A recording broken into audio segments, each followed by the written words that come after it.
Guys, अगर पूरी दुनिया में कहीं अच्छा काम हो रहा हो और स्पेशली गरीब लोगों के लिए भले का काम हो रहा हो तो उसे शेयर करना तो बनता है। कुछ ऐसा ही काम हो रहा है जर्मनी में।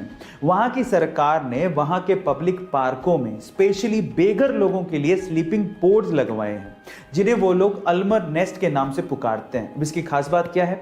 इसकी खास बात यह है कि छोटे छोटे से ये स्लीपिंग पोड्स बेसिकली लकड़ी और स्टील के बने और उनके ऊपर सोलर पैनल लगे हुए हैं जो कि दिन में चार्ज होते हैं और रात में रोशनी देते हैं। इसके अलावा मजे की बात यह है कि उन छोटे छोटे से स्लीपिंग पोड्स में वाईफाई की सुविधा भी है।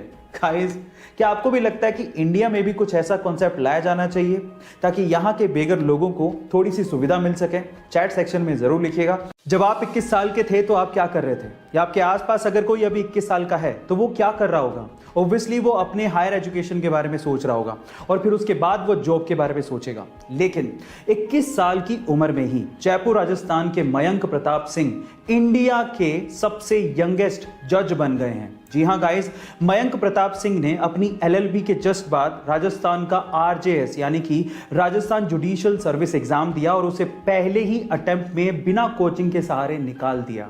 गाइस, अगर अगली बार आपसे कोई पूछे कि इंडिया का यंगेस्ट जज कौन है तो नाम याद रखिएगा, मयंक प्रताप सिंह। भारत और चीन की जनसंख्या लगभग बराबर है, लेकिन क्या आपको पता है कि इंडिया में चाइना के मुकाबले ज्यादा बेरोजगारी है? उसके पीछे का रीजन है यहां के लोगों की जॉब मेंटेलिटी। आज भी यहां के लोग अपने बच्चों को जॉब मेंटेलिटी का ही बनाते हैं, मतलब पढ़ो लिखो और जॉब के लिए ट्राई करो। लेकिन जब जॉब नहीं मिलती तो बेरोजगारी तो आनी है।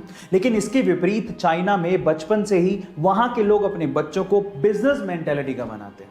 मैं आपकी जानकारी के लिए आपको बता दूं कि चाइना में जहां एक और हर 45 में से एक बंदा बिजनेस मेंटेलिटी का है यानी कि एंटरप्रेन्योर है, वहीं ये आंकड़ा इंडिया में 17,000 में से एक है।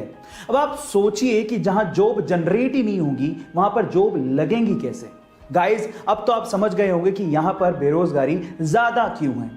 राजीव गांधी जब इंडिया के प्राइम मिनिस्टर थे तो वो चाहते थे कि हमारा देश 21वीं सदी का देश बने, लेकिन ये तभी पॉसिबल था जब हमारे पास सुपर कंप्यूटर जैसी टेक्नोलॉजी होती जो कि उस समय सिर्फ यूएस जैसे विकसित देशों के पास ही थी। तो वो यूएस गए और वहां के प्रेसिडेंट को कहा कि आप हमें ये टेक्नोलॉजी प्रोवाइड कीजिए, लेकिन वहां के प्रेसिडेंट ने साफ मना कर दिया। जब वो भारत वापस आए और भारतीय वैज्ञानिकों को संबोधित कर रहे थे तो वो लिटरली रोने लगे और कहा कि मेरा सपना अधूरा रह गया।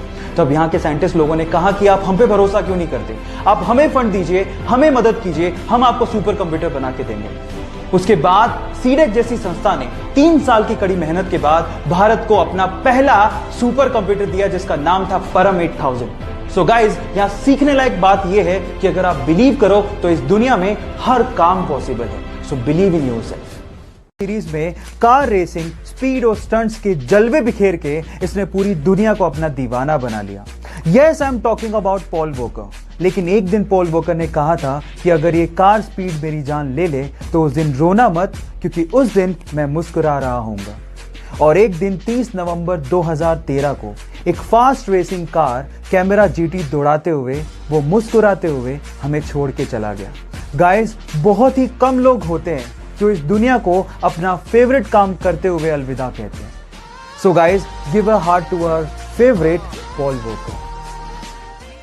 सक्सेसफुल लोगों की 10 मोस्ट पावरफुल हैबिट्स में से हैबिट नंबर 8 है they never quit. Guys, setbacks और फेलियर किसकी लाइफ में नहीं आते?